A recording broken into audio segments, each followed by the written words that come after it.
Кофеинот и заштитата од деменција. 4-децениско истражување во Соединетите Американски држави врз 132.000 луѓе потврди дека умереното пиење кафе може да го забави старењето на мозокот. Главни заклучоци. Помал ризик. Редовното консумирање кафе со кофеин го намалува ризикот од деменција за 18%.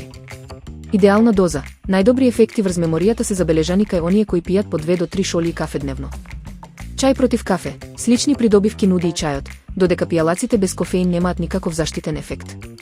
Заклучок.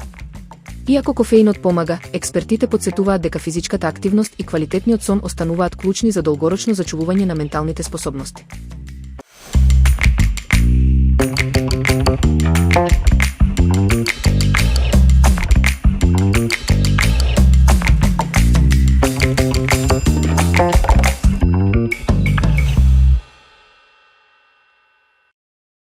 Протеински палачинки со грчки јогурт.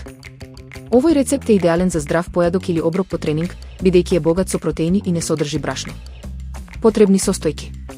Основа: 2 големи јајца и 120 грама грчки јогурт.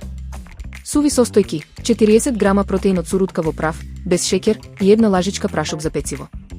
Засладувачи: 1 лажичка екстракт од ванила и 1 лажичка течна стевија или по вкус. За печење: малку кокосово масло. Начин на подготовка. Матење. Во длабок сат изматете ги јајцата со ванилата, засладувачот и грчкиот јогурт додека не добиете мазна смеса. Соединување. Додајте го протеинот во прав и добро измешајте со жица за да ги разбиете сите грудки. Одмарање. На крај додајте го прашокот за пecivo, кратко промешајте и оставете ја смесата да отстои неколку минути. Печење. Загрејте тавче на умерена температура и премачкајте го со кокосово масло. Со лажица истурајте мали количини од смесата. Финале. Печете ги палачинките околу 1 минута додека не се појават меурчиња, па свртете ги и печете уште 20 секунди. Мал совет. Овие палачинки се највкусни кога се сервираат со свежи шумски плодови или малку путер од кикирики.